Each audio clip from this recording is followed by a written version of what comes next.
시편 119편입니다. 시편 가운데 가장 긴 내용으로 잘 알려져 있습니다.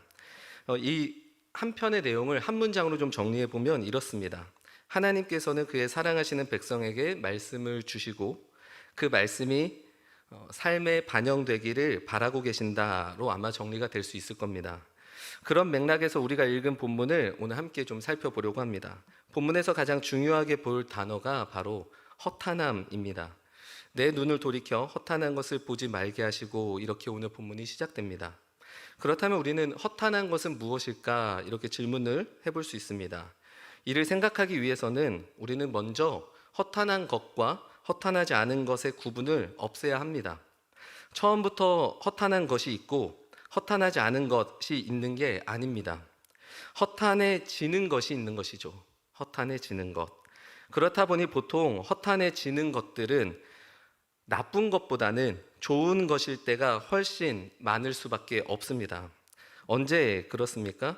중요하고 좋은 것이라고 해도 그것을 우리가 과도하게 의미를 부여하기 시작하게 되면 그때부터 그 좋았던 것들, 그리고 그렇게 중요했던 것들이 허탄해질 수 있다라는 것입니다. 이런 관점에서 허탄함을 생각해 보면 이건 우리의 태도와 관련이 있다, 이렇게 우리가 생각해 볼 수 있습니다. 예를 들면 부모가 아이의 성적에 관심이 많아지게 되면, 그래서 그 아이의 성적에 과몰입하게 되면 그때는 부모가 아니라 학부모가 되는 것이죠. 적당한 학부모가 되는 것, 이것은 왜 문제가 되겠습니까? 하지만 과몰입되어 학부모가 된다면 그때부터는 아이가 성장해가는 기쁨, 그러한 보람을 잃어버리게 될 것입니다. 이러면 좋은 의도에서 시작된 학부모라는 일도 허탄해지게 되는 것이죠. 이런 경우가 우리의 인생을 돌아보면 정말 많이 있습니다. 청년들에게는 취업과 결혼이 그렇게 될 수 있고, 아이를 키우는 가정에서는 육아 또한 그렇게 될 수 있습니다. 그리고 부부가 서로에게 과몰입하게 된다면 이 또한 허탄함에 빠지게 될 수도 있다는 사실을 기억해야 합니다. 우리는 허탄한 것이라 하면 계속 나쁜 어떤 것을 피하면 되는 문제라 생각하겠지만, 허탄함은 우리의 눈과 관련이 있는 것을 기억해야 합니다.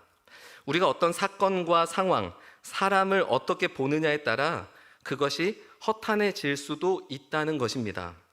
조금 더 이야기를 해보도록 하겠습니다. 10대 청소년은 다른 사람의 시선을 상당히 중요하게 여기면서 살아갑니다. 그도 그럴 것이, 일반적으로 타인에 의한 시선과 상관없이 나 자신을 알아가는 데 있어서는 시간이 필요합니다. 그런데 그 시간이 청소년 아이들에게는 충분하지가 않습니다. 그래서 청소년 아이들은 타인을 거울로 삼아 자신을 보는 일, 여기에 과몰입하기 시작하죠. 내가 나를 잘 아직 모르는 상황이라 타인에 의해서, 타인을 의식해서 자기 자신을 인식해 나갑니다. 근데 그게 너무 과몰입하게 되면 그때부터 이 아이들이 허탄함에 빠지게 됩니다. 그래서 나오는 것들이 중독이고요, 그리고 메이커를 그렇게 찾는 거고요, 그런 일들이 있을 수 있겠죠. 그들은 자신이 성경적으로 허탄함에 빠졌는지 알기는 굉장히 어렵습니다. 누군가 옆에서 말을 해줘도 늘 변명거리가 그들에겐 가득합니다. 게다가 그들이 하는 말을 들어보면 또 그렇게 틀린 말은 안 합니다.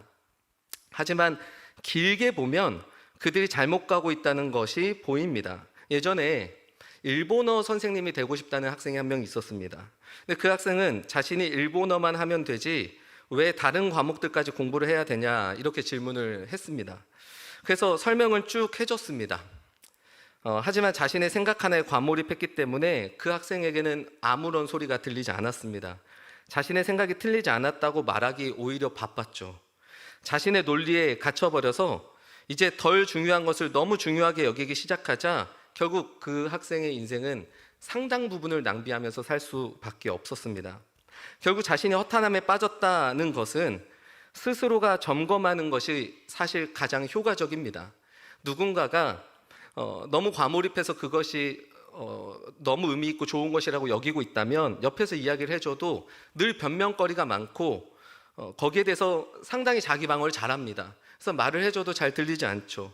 결국은 첫 번째는 허탄함에 내가 빠져 있다고 한다면 스스로 이것을 점검하는 것이 가장 우리에게 좋은 방법이 될 것입니다. 근데 이 부분은 조금 더 뒤에서 우리가 함께 말씀을 나누도록 하고요. 우선 앞에서도 말씀을 드렸지만 허탄함에 빠지게 되면 우리는 낭비할 수밖에 없는 인생이 되게 됩니다. 이게 우리 신앙에 있어서는 가장 치명적인 일이 되는 것이죠. 신앙생활을 하는 사람들은 보통 나쁜 것과 좋은 것은 구분을 할 수 있습니다. 이러면 나쁜 거야, 이러면 좋은 거야. 하지만 좋은 것이 허탄하게 되는 일에 대해서는 생각보다 많이 약합니다. 그렇게 사탄은 우리를 신앙이 없는 사람으로 만드는 그런 공격보다는 오히려 아주 좋은 신앙을 갖지 못하게 만드는 방식, 이 방식으로 우리를 계속해서 공격한다는 것이죠. 그 전략이 바로 허탄함에 빠지게 만드는 것입니다. 중요하지 않은 것에 과몰입하게 만드는 것이죠. 그게 오래 지나면 나는 아무것도 하지 않았는데도 불구하고 나에게 정말 중요한 것에 대한 관심과 마음이 절반으로 뚝 떨어지게 되는 일들이 발생합니다. 다시 말씀을 드리면 내가 무엇인가에 과몰입해서 살아보면 아실 거예요. 신앙적으로 아무 일이 없었어도 내 신앙의 절반이 어디론가 사라진 것 같은 경험을 합니다. 우리가 저쪽에서 너무 과몰입해서 그것만 신경 쓰고 그것만 생각하며 살면요, 내 신앙이 어딘가 반쪽이 날아간 듯한 그런 경험을 우리는 하게 됩니다. 허탄함은 우리의 진짜 인생이 있고 진짜 내 존재가 어떤 존재인지 알아가야 되는데 그것과는 멀어지게 만들죠. 그래서 결국 우리의 인생을 낭비하게 만들어 갑니다. 그뿐만이 아니라 허탄함에 우리가 빠지게 되면 주변으로부터 우리가 듣지 않고 우리의 인생을 낭비하면서도 동시에 우리는 무감각해집니다. 나쁜 것을 지적하면 인정을 하는데 허탄함에 대해서 지적하면 사람들은 말이 많아집니다. 변명거리가 많아지죠. 보통 허탄함에 빠진 것들은 그 자체만 보면 나쁜 게 아닐 때가 많습니다. 그래서 사람들은 이게 나쁜 것도 아니고 이 정도는 괜찮지 않냐 이렇게 말하는 경우가 상당합니다. 그래서 그 부분에 대해 잘못하고 있다고 말해줘도 듣지 않고요, 더 나아가 인정도 하지 않습니다. 그렇게 이 문제가 장기적으로 이제 방치가 되면 결국 완벽한 자기성을 쌓아두고 아무것도 못 보는 일이 발생합니다. 이게 바로 무감각이죠. 문제가 있는데 문제를 느끼지 못하는 상태까지 가게 되는 것입니다. 그래서 허탄함에 빠지게 되면 가장 큰 특징 중 하나가 자기 방어가 그 부분에만 가면 엄청나게 세집니다. 세 번째는 허탄함에 빠지면 보통 고집스러워집니다. 예를 들면 생존의 문제에 과몰입한 사람이 하나님께 나와서 기도한다고 우리가 한번 생각을 해봅시다. 다음 주까지 이 일이 해결되어야 하고 저 일이 해결되어야 한다고 기도하는데 이에 대해 하나님이 이렇게 말씀을 하십니다. 내가 너를 사랑한다, 너를 인도한다, 이렇게 말씀하시면 이 사람은 여기에 대해서 어떻게 반응을 할까요? 하나님, 그건 이미 성경에서 제가 다 봐서 알고 있습니다. 저는 지금 다음 주에 이런 일과 저런 일들을 당장 막아야 하는데 어떻게 해야 되는지, 아니면 하나님께서는 어떻게 하실 건지 그거를 좀 말씀을 해주셔야 되는데 왜 여기엔 관심이 없으십니까? 라고 반응을 할 것입니다. 하나님은 이 사람에게 지금 무엇을 이야기하고 싶었던 것일까요? 그 사람의 과도한 집중, 그리고 그로 인한 허탄함의 문제를 말하고 있는데 이 사람은 너무 고집스러워져서 이제 하나님의 흐름을 따라가지 않습니다. 무조건 자신의 생각이 맞다고 말하고 있는 것이죠.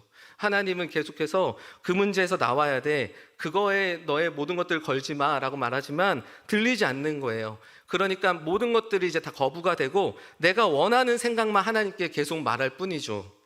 정리하면 허탄함은 우리의 인생과 존재를 낭비하게 만듭니다. 중요하지 않은 것을 계속 붙들고 살아가게 만들죠.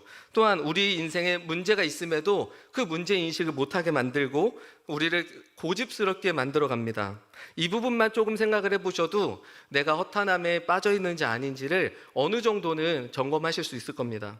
오늘 본문은 내 눈을 돌이켜 허탄한 것을 보지 않게 하시고 이렇게 말을 합니다.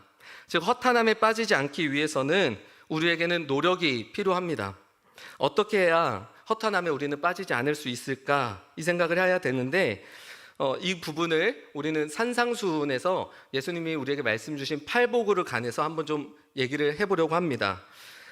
첫 번째는 우리에게 진짜 중요한 게 무엇일까, 이 생각을 해보자는 거예요. 사람에게는 영혼이 가장 중요합니다. 마태복음 5장 3절을 보면 심령이 가난한 자는 복이 있다는 말씀을 통해 우리가 알 수 있죠. 심령이 가난하다는 것은 내 영혼이 부하지 않다는 말입니다. 부해져서도 안 된다는 것이고요. 그 말은 우리 영혼이 비어져 있어야 되고, 그리고 그 상태에서 가만히 있는 것이 아니라 하나님이 우리에게 무엇을 말씀하고 계시고 내 영혼이 그것을 느끼고 이제 어떻게 해야 되는지 아는 것으로 채워가는 사람이 바로 하나님의 나라가 될 것이다 라고 말씀을 주시는 거죠. 사람에게 있어 가장 중요한 것이 바로 우리의 영혼은 하나님께로부터 왔기 때문에 하나님으로부터 채워서 살아가야 되는 것, 그랬을 때 하나님 나라가 될 수 있다라는 것이죠. 이게 사람에게 있어 가장 중요하다라고 말씀을 하고 있는 거예요. 그렇다면 우리는 자연스럽게 마음이 청결한 자는 복이 있나니 저희가 천국을 볼 것이요 라는 마태복음 5장 8절과 연결을 해서 생각해 볼 수가 있습니다. 마음이 청결하다는 것은 더러워질 수도 있다는 것을 말합니다. 마음이 어떻게 더러워집니까? 죄로 더러워집니다. 죄는 자기 중심성이죠.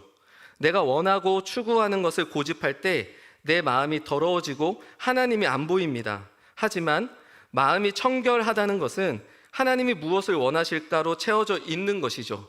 하나님이 나에게 무엇을 원하실까? 그런 사람에게 하나님의 얼굴이 보인다라고 성경은 말씀하고 있습니다. 즉 하나님 나라가 보이는 것이죠. 그래서 나의 가치관, 나의 판단이 영혼에 가득하기보다 하나님의 기준과 가치를 찾고 그것을 추구하고 그것을 듣고 따라가는 사람에게 하나님의 나라가 보여지게 되는 것입니다. 이게 우리 인생과 존재에 가장 중요한 것이다 라는 것이에요. 그래서 한번 기회가 된다면 그 팔복을 다시 한번 쭉 보시면서 정리해 보셔도 될 것 같습니다. 두 번째, 우리에게 가장 중요한 게 무엇일까 또 생각을 했을 때는 사랑입니다. 사랑. 산상수훈을 보면 거기서 팔복에서 온유한 사람, 긍휼히 여기는 사람, 화평케 하는 사람에 대해서 복이 있다 이렇게 말씀이 나와 있습니다. 먼저 온유한 사람은 복이 있나니 그들이 땅을 기업으로 받을 것이다 이렇게 말합니다. 온유한 사람 복이 있나니 그들이 땅을 기업으로 받을 것이다. 여기서 온유함이란 무엇입니까? 온유함은 부드럽거나 뭔가 이렇게 나이스한 그런 모습들이 아니라 온유함은 혼자 하는 것이 아닙니다. 온유하다라는 것은 관계적인 곳에서 할 수 있는 것이죠. 관계. 앞에서 말씀드렸지만 내가 하나님에 대해 듣고 추구하며 살아가게 되면 내 옆에 나와 같은 사람들이 보이기 시작합니다. 그 사람들의 관계는 온유해질 수밖에 없어요. 왜냐하면 같은 생각과 같은 마음이기 때문입니다. 나도 청결하고 저 사람도 청결해서 둘 다 모두 하나님 나라를 보고 있다고 한다면 그때부터 서로 사랑의 관계로 살아갈 수 있게 되는 것이죠. 내 마음과 내 생각이 저 사람과 같기 때문이죠. 왜냐하면 둘 다 하나님을 바라보고 있고 하나님을 추구하고 있기 때문에 그런 관계 속에서는 이 온유함이라는 것들이 만들어지게 됩니다. 그런 관계를 추구하며 살아가는 것이 사람에게는 굉장하게 중요하다는 것이에요. 하나님을 뿌리로 사랑의 관계를 이루며 살아가라는 것이죠. 근데 만약에 예수를 믿지 않고 예수님을 믿지 않는 그런 사람하고는 우리가 어떻게 살아갈 수 있습니까? 반대로 마음이 부유한 사람, 그리고 청결하지 않은 사람하고는 우리가 어떻게 지낼 수 있을까요? 첫 번째로는 부딪히겠죠. 나와 맞지 않기 때문에 부딪힐 것입니다. 그런데 이 사람도 사실 나랑 똑같이 될 수 있는 존재라는 사실을 아는 것입니다. 나랑 지금 다르고 저 사람은 아직 하나님을 모르고 복음을 모른다고 하더라도 사실 나랑 똑같이 될 수 있는 존재라는 것을 아는 거예요. 왜냐하면 나도 은혜로 복음을 만난 것이고 하나님이 사랑하셔서 지금 이렇게 살아갈 수 있는 것을 알기 때문이죠. 내 실력과 의지나 내 노력으로 복음을 만난 것이 아니기 때문에 결국 우리 앞에 있는 믿지 않는 사람들을 만났을 때도 우리는 하나님께서 저들을 사랑하고 계시지만 아직 이 사람은 모르고 있구나라고 생각해 볼 수 있습니다. 그래서 복음이 있다고 해서 다른 사람을 무시하거나 밑으로 내려다보지 않는 것입니다. 이 사람도 지금 내가 누리고 있는 것을 누리게 될 날이 올 것을 기대할 수 있는 것이죠. 나에게도 하나님께서 그렇게 은혜를 베푸셨고 이끄셨기 때문에 이제 믿는 사람들이야 뭐 같이 하나님을 바라보며 살아가니까 그 안에서 온유한 관계를 맺어갈 수 있지만 믿지 않는 사람들도 그렇게 바라보는 거예요. 이 사람도 내가 누리고 있는 이 모든 복음들을 누리게 될 날이 올 것이다 라고 보는 것입니다. 그래서 그들을 배려하고 기대하고 그를 위해 모든 것을 우리가 하기 시작할 때 바로 그게 긍휼히 여기는 것입니다.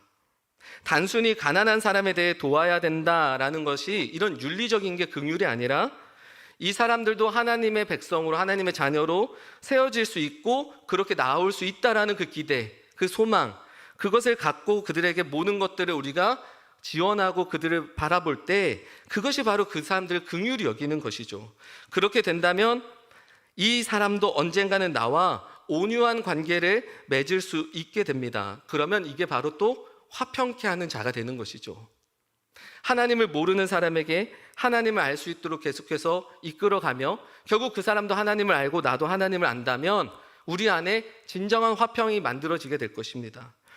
더 나아가 나와 관계적으로는 온유하지만 다른 누군가가 서로 온유한 관계, 사랑의 관계가 되지 않는다면, 그리고 서로를 긍휼히 여기지 않는 우리 안에 지체들이 있다면 그 관계에 개입해서 그 사이에 온유한 관계를 만들어내는 것 또한 화평케 하는 것이죠. 이게 엄청난 것입니다.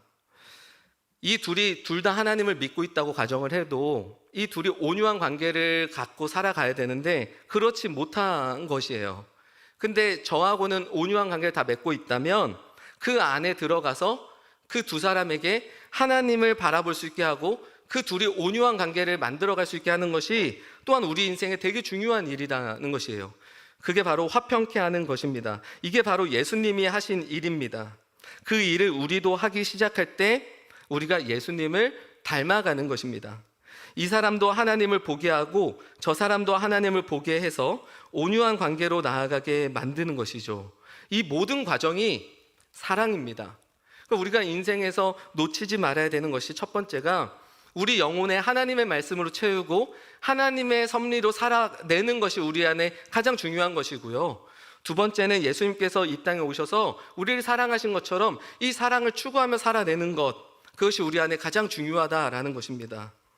세 번째 우리에게 중요한 것은 현실입니다. 우리의 일상이죠. 이 팔복에 보면 의를 위해 핍박을 받는 자는 복이 있다라고 말합니다. 의를 위해서 핍박을 받을 수 있는 현실이 우리에게 없어져야 될 것이 아니라 그것이 반드시 필요하다는 것입니다. 그것을 변화시키는 것에 대해서 말씀을 드리는 것이 아니라 그 자리에서 의를 위해 핍박을 받는 것이 우리 인생의 가장 중요한 일이라는 거예요. 어떤 성과를 내라고 하는 것이 아니라 모든 자리에서 하나님의 기준과 가치로 살아내는 것. 그러나 세상은 그런 우리를 미련하다 하고 이해하지 못하겠지만 그것과 상관없이 의를 위해 핍박을 받으며 살아가는 것 자체가 우리 인생의 복이라고 말합니다. 이게 중요한 일이라는 것이죠. 그래서 신앙으로 살아간다고 할 때 자기들끼리 어디로 들어가서 히히호호 하면서 살아가는 것, 의를 위한 핍박이 없어지게 하는 것, 그것은 성경에서 말하는 우리의 일상과 현실이 아닙니다. 그래서 그런 맥락에서 오늘 우리가 지내고 있는 이 현실이 매우 중요하고 그 현실에서 내가 하나님의 기준과 가치를 따라 살아가다 보면 자연스럽게 의를 위해 핍박을 받을 수밖에 없다라는 것이죠. 다르니까요.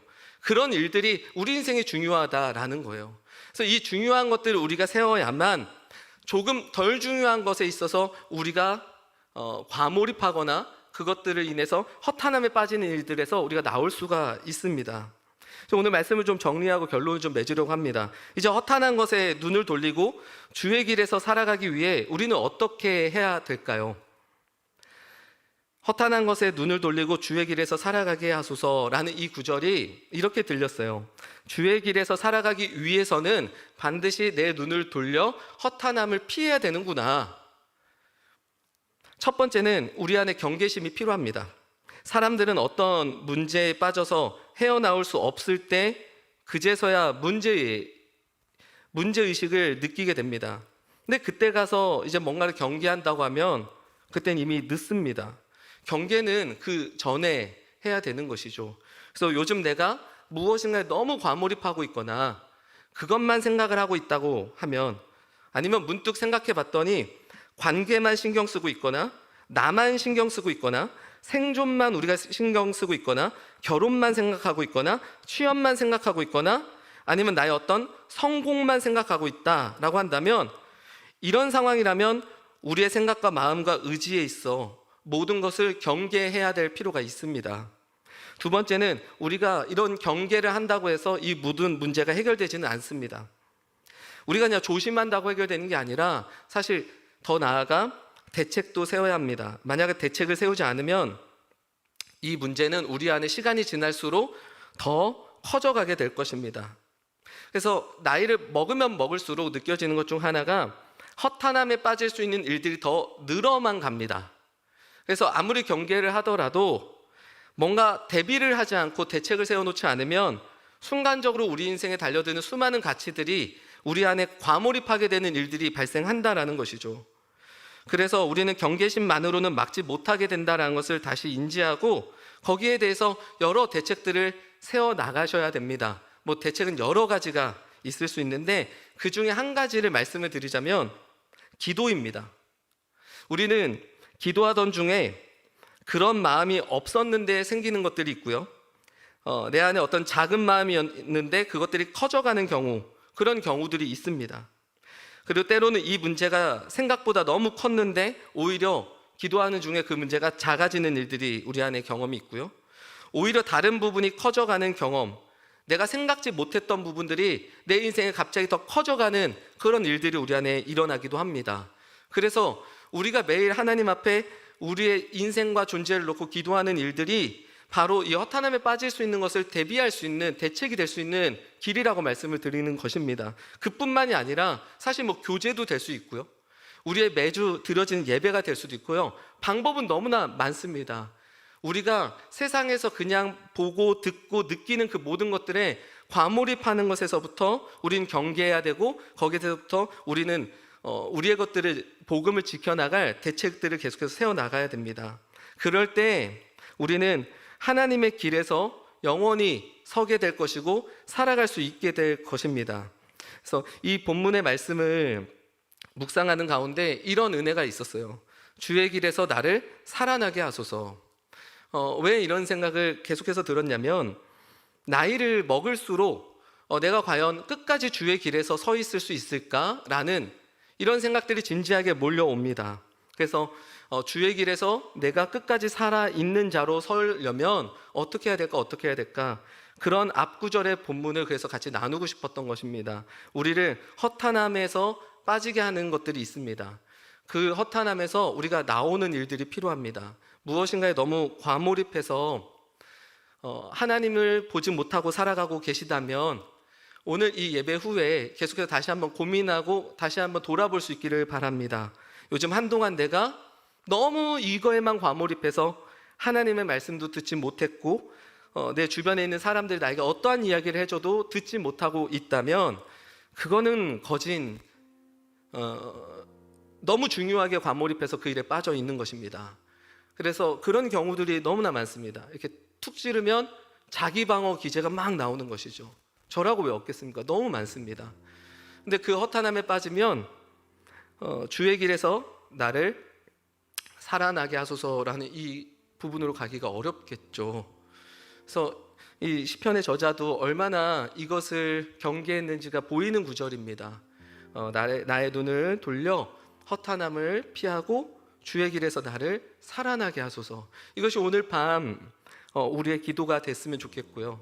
그리고 이 고백이 우리의 또한 고백이 되기를 이 시간에 축복합니다. 함께 찬양하도록 하겠습니다.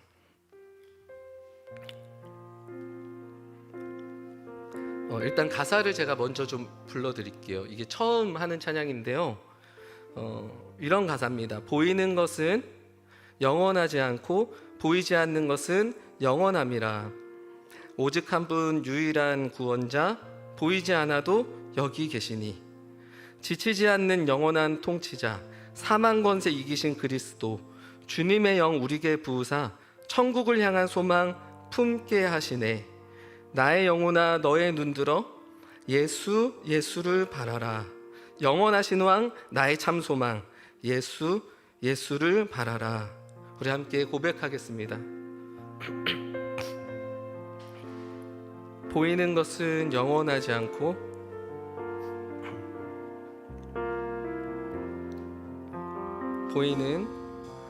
보이는 것은 영원하지 않고 보이지 않는 것은 영원함이라. 오직 한 분 유일한 구원자 보이지 않아도 여기 계시네. 한 번 더 할까요? 보이는 것은 영원하지 않고 보이지 않는 것은 영원함이라. 오직 한 분 유일한 구원자 보이지 않아도 여기 계시네. 보이지 않아도 여기 계시네. 나의 영혼아 나의 영혼아 너의 눈 들어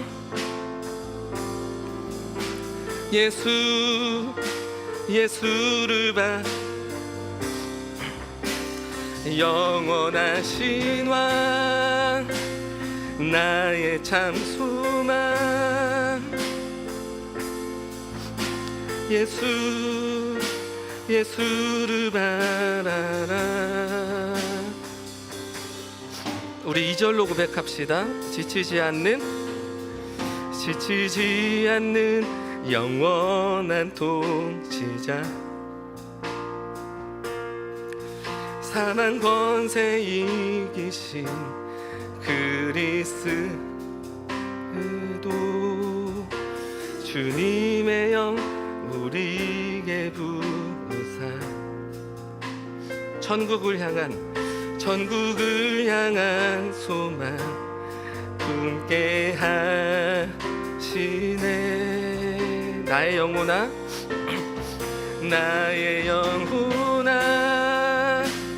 너의 눈 들어 예수를 바라. 영원하신 왕 나의 참 소망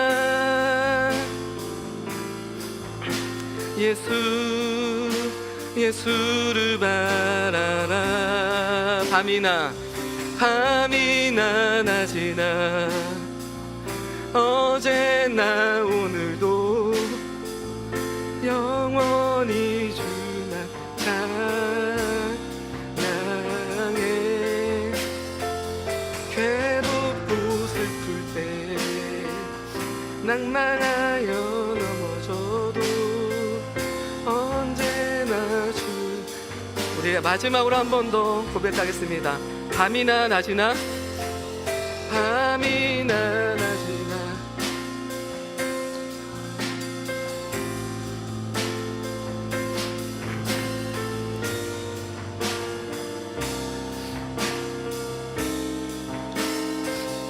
괴롭고 슬플 때 낭망하여 넘어져도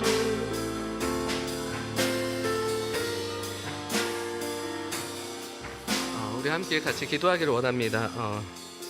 사실 보이지 않는 왕이란 찬양이 제가 너무 좋아서 오늘 진짜 한 100번은 부르면서 이렇게 묵상을 했는데요. 집에 가셔서 꼭 들어보세요. 좋습니다. 사실 이 찬양이 첫 시작부터 보이는 것은 영원하지 않고 이렇게 시작이 돼서 바로 그냥 이게 뭐지 하면서 찾아봤었던 찬양이었어요. 보이지 않는 것은 영원함이라. 근데 이게 왜 이 곡을 같이 나누고 싶었냐면 이게 쉽지가 않습니다.